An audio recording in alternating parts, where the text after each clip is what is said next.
Welcome back to the channel. Today we are going to take you on a tour of our pantry. It is that time of year where we are finally done processing stuff. Although I did just process some stuff this morning, but we're done processing stuff that we grew outside. So for anyone that watched our pantry tour video last year, you're gonna notice that we are in a completely different area right now. Our pantry tour video last year was done at our other house where our pantry was actually in the basement. This house has a cold cellar right now, but is not in any kind of condition to be storing anything down there right now. If you watched our house tour video, you will see that our basement it's just not functional right now. That will be a next year's sort of project because it would be nice to get all of this stuff downstairs, though it is handy having it right here in the kitchen. Along with just having stuff that we've canned, we also have other things on this shelf just because we don't have kitchen space in here. So typically our pantry wouldn't include things like this from the store. It's mostly just jars of stuff that I've made.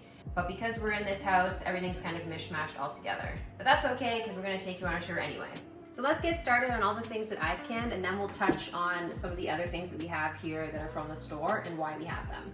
First things first, hot sauce.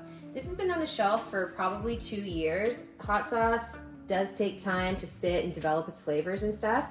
Last time I tried this last year, it was so hot that I could barely eat it, which is why there's still 4 jars sitting here because I'm a little scared to open it. I do like hot stuff, but this is fire. This is made with peppers from our garden that we grew and tomatoes from our garden that we grew. And it's mostly just me and Abby eating it because Jeff can't do hot stuff at all, especially this. Next on our shelf is lemon juice. Yes, you can buy lemon juice already ready to go in the little bottles that go in the fridge. I prefer to buy lemons on the 50% off rack and then juice them myself because there's nothing in it. If you've ever read the label on a lemon juice bottle, it actually has more ingredients in it than just lemon juice. I like to buy them and then squeeze them with my juice press, and then I just can them in little mason jars on the shelf. We use a lot of lemon juice because we make homemade Caesar dressing, and homemade Caesar dressing requires fresh lemon juice. So that's basically all we use the lemon juice for, that and sometimes lemon muffins or lemon bread. Behind the lemon juice, we have blueberry jam. Only a couple jars of blueberry jam. Nobody really likes blueberry jam very much for some reason. I think this stuff smells awesome. The kids actually made it, and it's blueberry and cinnamon. So it's actually really nice jam, but they're not huge fans of the blueberry. Next up, we have apple cider.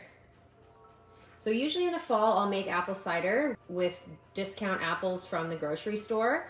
Next year, I'm hoping to make it with apples that we have because we actually have apple trees at this new property. So usually what I'll do is I'll boil the apples down, make the cider with the juice that's left in the pot, and then I'll take the leftover soft apples and I'll make applesauce with it. This year, I also have been using apple cider to make soap. So I started making soap this year and actually just made a batch this morning, and I made apple cider soap, and I actually use homemade apple cider to make the soap. Otherwise, we just have them ready to go, and you can heat them up when it's cold out. Mason loves them. Next up is raspberry jam. This raspberry jam turned out so good. It looks perfect, I think. We went and did U-pick this year of raspberries. We have raspberry bushes at this place, but they're not really in very good shape, so we're gonna have to take them out this year and kind of revamp that. But ideally, we would have our own raspberries here, hopefully next season. So this year we just did U-pick, and we actually made tons of raspberry jam. I think we've got 2, 4, 6, 8, 10, 20 jars. We've got 20 jars of jam, and we've already used a few. Raspberry is probably the most favorite in the house. Next up, we have cowboy candy. I know everyone raves about this stuff, like loves it, loves it, loves it. I'm not a huge fan. I don't know why. I think it's because I want my peppers to be spicy, and these are more candied and sweet, and it's not for me. They are good on pizza. I will give them that. But this is why we still have a few jars left, because they're kind of hard to get through because we don't really eat them very much. They did turn out really nice though. They look perfect in the jar. Next on the list is strawberry jam. So this is our strawberry jam. We did have strawberries at our old house, not enough to make batches upon batches of jam. We had enough berries probably to do 1 batch of jam, but they're so good when they're fresh that we actually just ate them instead. So this jam is made from U-pick strawberries, actually at the same place that we got the raspberries from. You can see here that both of these jars are different. This one has a bit of like a jelly on the bottom, and this one is mixed all the way through. That is my fault because when I was making the jam, I didn't stir it enough at the end before I took it out and put it in jars, so it didn't incorporate. I ended up with floating fruit, which is not really what you want. It just doesn't look nice. It tastes fine. It just doesn't look as nice as this does. Strawberry jam, another favorite. I would say raspberry first and then strawberry in the house, and then blueberry comes in last. Next on the list is barbecue sauce. So barbecue sauce is something that I started making, I think last year or the year before. Maybe it's been 2 years. Yeah, I think so. Okay, Jeff says 2 years. So I've been making barbecue sauce for 2 years. The first batch was not a fan favorite. I didn't mind it. Jeff didn't love it. The second batch I made, I tweaked it a bit and I added liquid smoke to it, and it completely changed the flavor of it to a more smoky sort of barbecue sauce. 10 on 10. Much, much better. So that's the recipe that I use all the time now. I always add liquid smoke to it. Barbecue sauce we go through a fair bit, mostly in the summer, but we still do use it in the winter if we're doing like pulled pork or something like that. Just one other thing that we added to the list of things that we're not buying from the store. Next up we have honey. And look at that.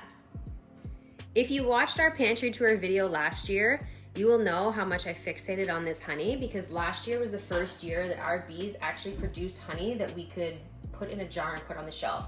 So last year we ended up with 7 of these little jars. It was probably the most exciting thing that we harvested last season for me. Every time I would go down to the pantry, I would look at it. It was just so nice. This year, we ended up with 60 pounds of honey. 60 pounds. I think it worked out to about 70 or just over 70 of these little jars. It was wild. This actually is all we have left. So we have 2 1-liter jars and 2 250 ml jars. Our bread's done. Just a moment.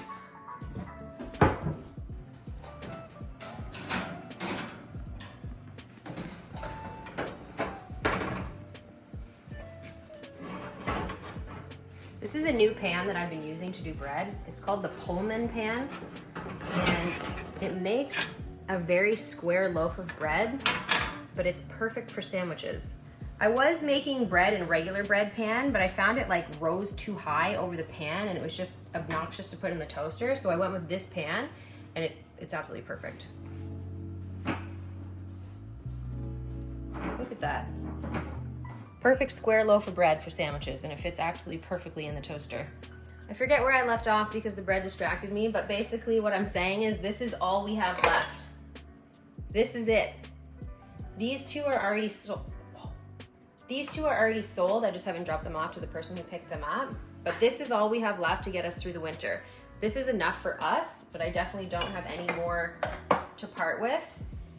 And we were actually shocked at how many people wanted honey. I literally couldn't keep it on the shelf. People were buying it so quickly.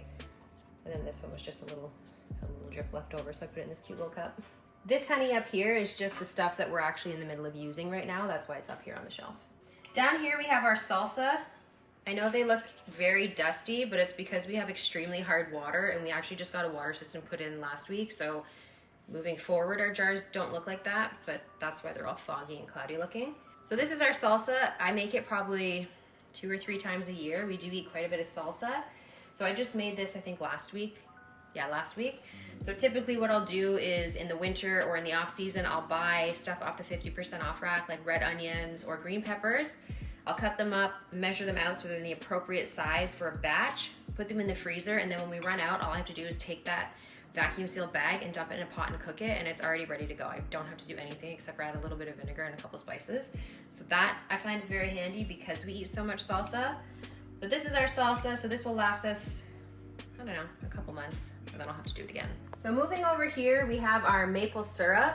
Maple syrup is another thing that we make every season, and each season that we do it, we're adding more and more and more. So this is our second season of doing syrup. Our first season we ended up with, I think, we ended up with 12 liters of finished syrup. This year, I think we ended up with, did we get 25? I think so. We ended up with 25 liters. So we sold a lot of it. Right now we only have 8 liters left, plus this little guy over here. So this will be enough to get us through the winter. We'll probably still have a few left over. We typically use about 12 liters a year, so we've got 8 left, and it is November. So this should get us all the way until next spring when we start to boil again. If I do have some left over, which I probably will, I'll turn this into maple sugar.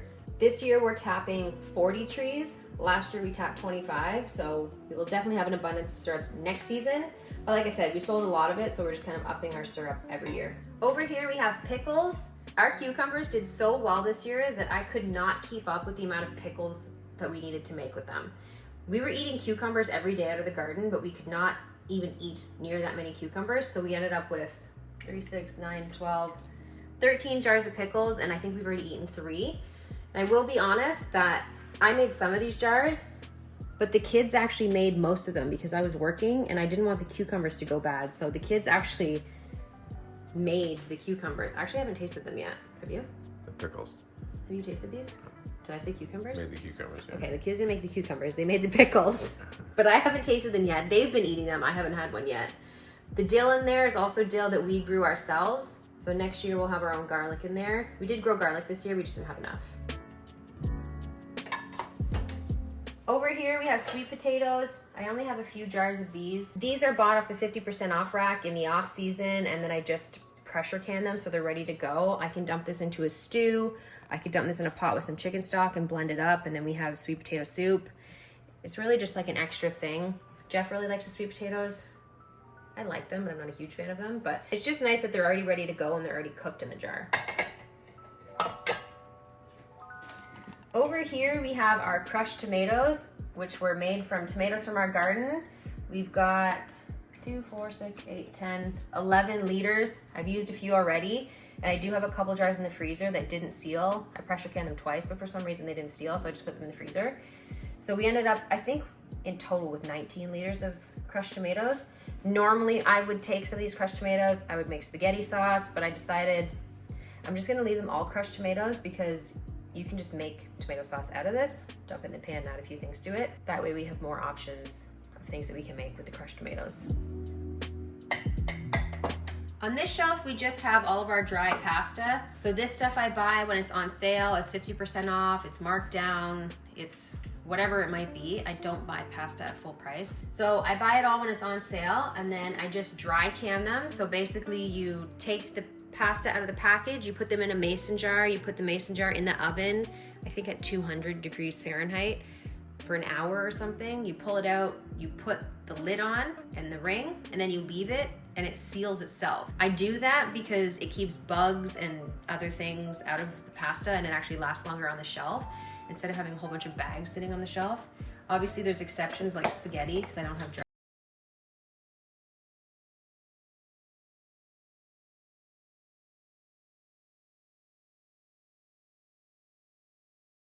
shapes, even though they all taste the same. Up here we just have our dry beans and lentils and chickpeas and all that kind of stuff. I buy this stuff again when it's on sale and do the same thing. It's dry canned. I don't normally keep the rings on them, but when we moved, I put rings on everything, or I should say the kids put rings on everything just in case, and I just haven't taken them off. That's why they're on here. But typically our jars do not have rings on them. It was literally just for travel. And you can see that we have dry chickpeas up here, tons of dry chickpeas because we eat a lot of them. So this morning, I actually pressure canned some. So I soaked my dry chickpeas last night overnight in water, and then this morning I pressure canned them. So these ones are already ready to go. I can use these the way they are. These dry ones obviously have to be soaked before you use them. So I like to have some ready to go so I don't have to take the time to soak them or cook them. It's just easier when they're already ready. So I normally, what do I have there? 2, 4, 6, 8, 7 or 8 jars of these on the shelf. I would never do all of our dry chickpeas because I think I probably have like 10 of these jars. I'd have chickpeas everywhere. This is just the vinegar and stuff that I keep up here. We have a ton of vinegar up there because we use it for canning a lot and pickling and stuff like that. So that's why I have so many. Again, I just buy them when they're on sale. So this stuff up here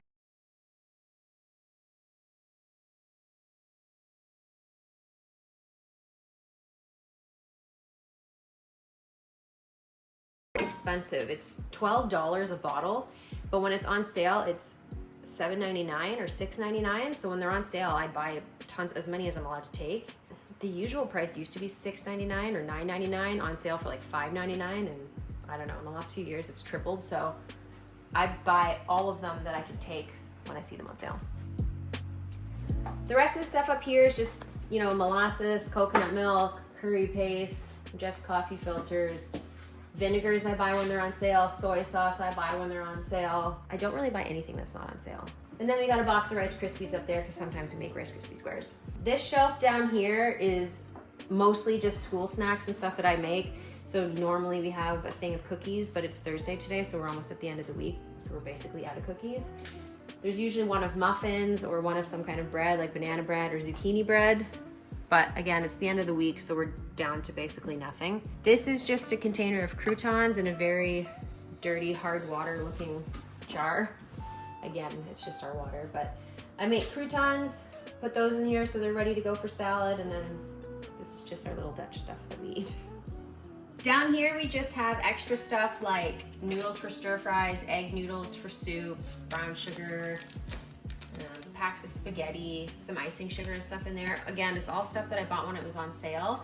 The egg noodles, I guess technically could go in Mylar bags or in mason jars, but we actually eat a fair bit of egg noodles, so I just have them sitting here.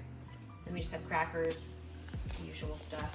And then this big thing is sugar. I buy in bulk because it's significantly cheaper. Over here we have banana peppers. We grew these. This was the first time growing banana peppers. So we haven't eaten any of these yet because we still have a jar in the fridge that I bought from the store a long time ago. So I don't want to open these yet until the one in the fridge is gone. But me and Abby made these, so I'm actually looking forward to trying them. Over here we have dilly beans, which are a fan favorite, and I have an excessive amount of them. 2, 4, 6, 8, 10, 12, 14, 16, 18, 20 jars of them. 20 jars, and I've actually sold some of them, and my family members have taken some of them. They are so good. This is the best pickled dill bean, whatever you want to call them, spicy dill beans that I've ever had.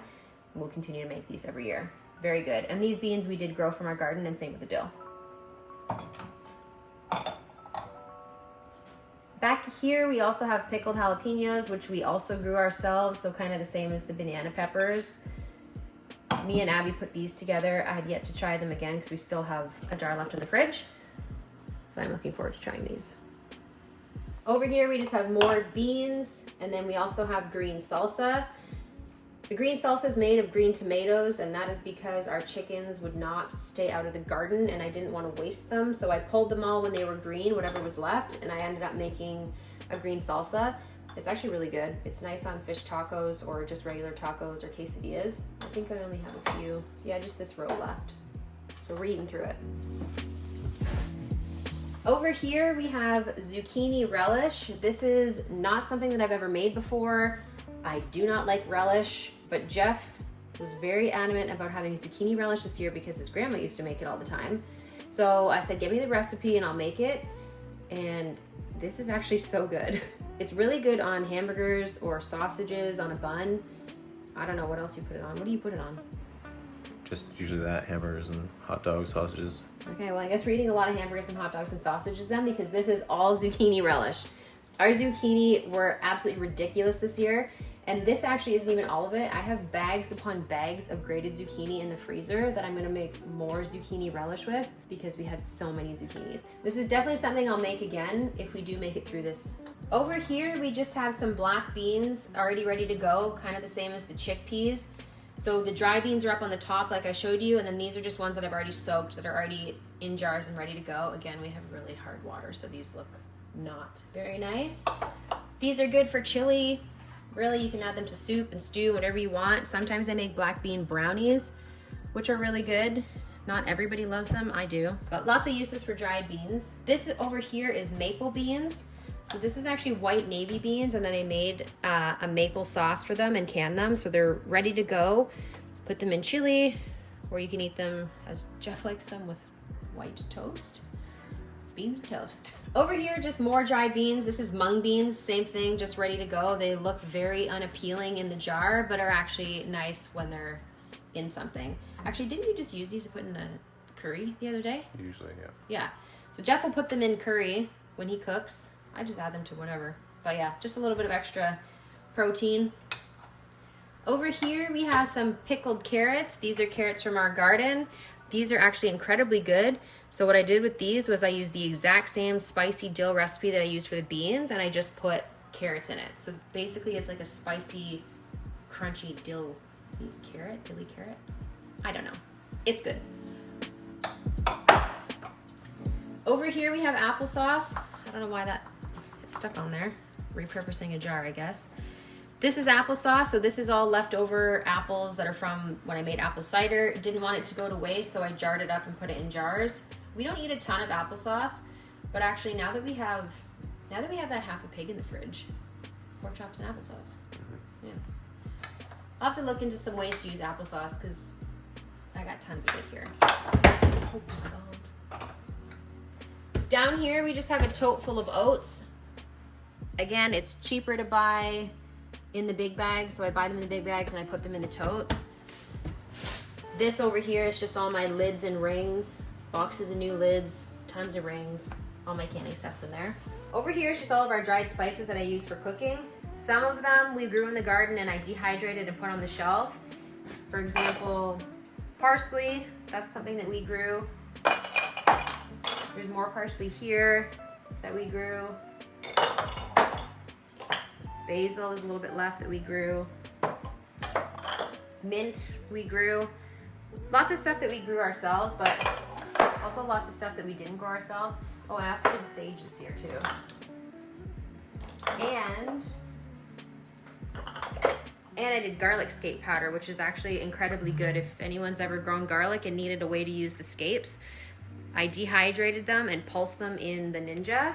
And now we have garlic scape powder, which I'll use when I make garlic butter or I put it in bread. I want it to be like a garlic and cheddar bread.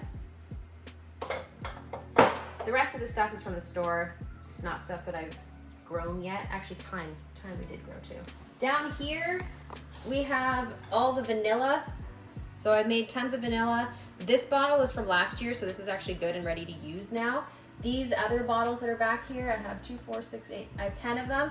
I only did these a few months ago, so you can see that the color it's not near as dark as this one. So this will still take months and months before it's ready to use, but basically you just put vodka, and it doesn't have to be an expensive, very good quality of vodka. You can really use any vodka. You put a few beans in here, and then you just basically let it sit for months until the vodka extracts the flavor from the vanilla bean, and then you have pure vanilla extract. If you bake, you know that pure vanilla extract is incredibly expensive. I think for 140 mils, it's like $18. This works out to, I think, a fifth of the price. Yes, you have to spend a little bit more up front because you're buying a whole thing of vodka, which is like $30, but in the end, it's significantly cheaper to make it yourself. As long as you have a little patience and you can wait for it to extract.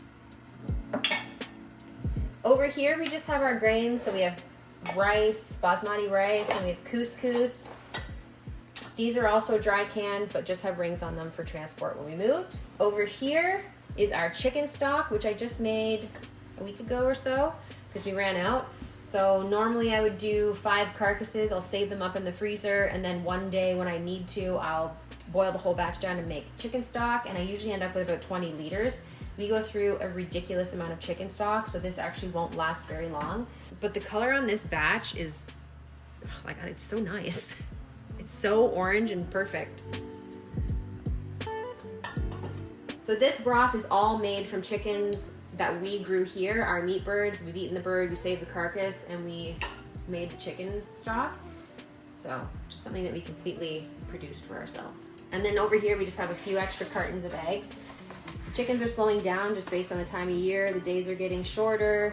It's getting a little bit cooler. So we only have a couple extra cartons of eggs. Normally we have enough that we sell them at the end of the driveway, but right now we're only getting 6 to 8 eggs a day, which is only enough for us at this point.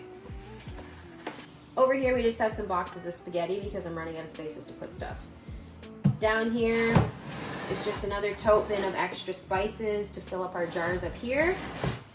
This is bread flour, which is just a 50-pound bag that I put into a little tote here.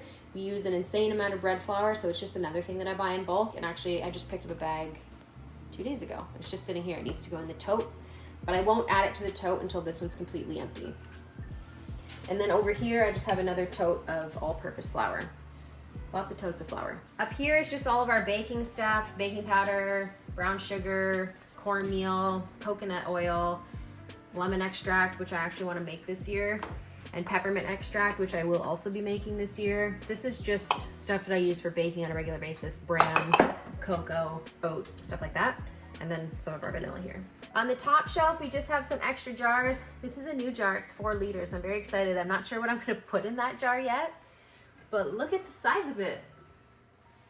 It's huge. No idea what's going in it yet, but something good will go in there. And then up here, we just have big jars of spices that we use a lot of. So we use a lot of red pepper flakes, we use a lot of garlic powder, we use a lot of Italian seasoning, cinnamon, and black peppercorns. So I buy those in bulk, and then I just put them in jars up top. And I also have my sourdough starter, which is usually sitting on the shelf or on the counter, but today it's sitting on the basket in the middle of the kitchen. So I usually have a sourdough starter somewhere kicking around, which we use instead of yeast. So that's it for the tour of the pantry. So let's head on over to the freezers and I'll show you what's in there. This is our boot room. It's where we keep our freezers. So we have a stand-up freezer and a chest freezer. And in no particular order do I put anything away, so everything's kind of mishmashed all over the place. That is a project for the winter, taking everything apart and reorganizing everything. But let's take a quick little peek and see what we have in the freezers. So this freezer actually has quite a few different things in it. I have a lot of our vegetables and stuff in here, so it's already in the appropriate size for me to dump into a soup or a stew. I've got quite a bit of shredded eggplant. Our eggplants did insanely well this year, so I have a lot of shredded eggplant. You can take this and you can actually add it right to spaghetti sauce. Over here we have lots of cauliflower. So this is all cauliflower that I bought off the 50% off rack. It's in the appropriate size packages for stir fry. This is in the appropriate size pack for making cauliflower soup.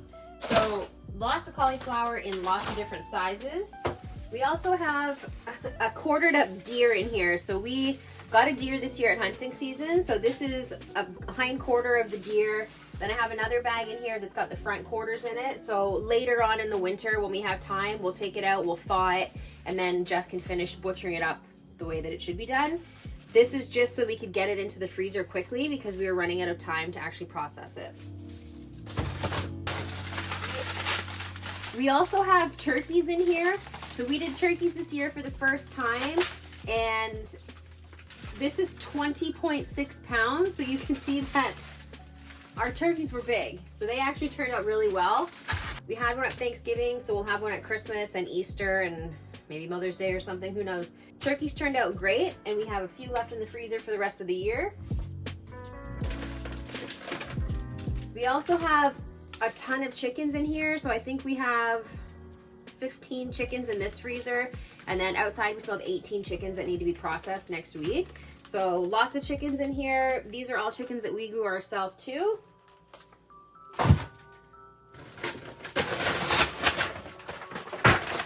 In here I have a whole bag of green tomatoes that is from the old house. So we had to pick these all right when we were moving because I did not have time to process them. So this is a project for in the winter when I feel like I have nothing to do. I'll take these green tomatoes and I'll process them and probably do green salsa or something. Over here we have a bag of chicken feet. So this is all the feet that have come off 2 rounds of meat birds. So there's quite a few feet in here. We actually have a couple bags of feet. These I just give to the dogs as a frozen treat. They actually really enjoy them in the summer, but they also do like them in the winter. Let's take a look in this freezer. So this freezer has most of our beef and most of our pork, and it's all in here in no particular order. Again, it's something that I have to figure out in the winter when I have some time. But basically we've got half a pig in here. So anything that's wrapped in brown paper is our pork. And then anything that's wrapped in red paper is our beef. On the top shelf, we have all of our ground beef and stewing beef cubes. And then on the middle shelf here, we have our ground pork. This is the first year we've ever had ground pork in our freezer, and we've used it a few times already, and so far we love it. On the middle shelf here, we have most of our roasts, I guess on these top 2 shelves. We have roast, chuck roast, prime ribs, and we also have leaf lard, which I'll be rendering down and I'll be using that for making soap. And then on the bottom here is just some venison that's for the dogs. So when we take the deer apart, any of the scraps that we're not gonna eat or that are no use to us, we bag them up and that's dog food. On the middle shelf here, we have all of our yeast. So I buy yeast when it's on sale. We do use a lot of it, and you can store yeast in the freezer and it'll last for a lot longer. So when yeast is on sale, I just buy it and put it here on the door. a few things of butter, but we're running out of butter. And then down here on the bottom, I have a bag of beeswax, so I have to render that down at some point in the winter. This is from our bees outside. I just haven't had time to process it yet. So I'll melt that down and I'll use it when I make soap or candles. On the very bottom here in the back, we have a turkey carcass. So I'm just waiting to have another turkey or 2 more turkeys, and then I'll use the turkey carcasses and I'll make turkey stock. And then I've got a few bags of bones. I have 2 bags of beef bones. So we got these when we got our beef. So these will also be used for stock. And then we'll have some nice beef stock on the shelf too. And the last thing down here, stuck to the bottom, is pollen patties. So I give those to the bees in the spring before there's any pollen available. I'll throw a pollen patty on probably like end of March, just when it's starting to warm up again, because once the bees start getting pollen, it prompts the queen and they start laying and they get going again. So I like to keep the pollen patties there, peel one out in the spring and put it on the hive. Underneath the roast and stuff, I have packages of peppers that are already cut and mixed with jalapenos and other vegetables for salsa. So they're already ready here. I can just dump those in a pot in the winter, and then I have everything I need for salsa without having to really do any work. And then down here, this big bag, which I'm not gonna pull out, is a huge frozen bag of zucchini, shredded zucchini. So the kids shredded that up for me earlier in the summer when we were packing and I didn't have time. They like to use the food processor, so they shredded up all the zucchini. So I'll use that later on in the winter and I'll make more zucchini relish with it. Most of the freezer is just pork, beef, chicken, turkey, venison, and then the frozen vegetables and stuff. So that's it for in here. So that's it for today. That was a full tour of our pantry, everything that we've canned and grew ourselves, plus a few extra things that I've canned from the store. And then of course our freezer. If there's anything that you see on these shelves, any recipes or anything that you're looking to make or you want to know how to make, drop us a comment below and I can share the recipe, or I can post a video on how to make some of the stuff that we've canned in here. But that's it for today, so thanks for watching and we will see you on the next one.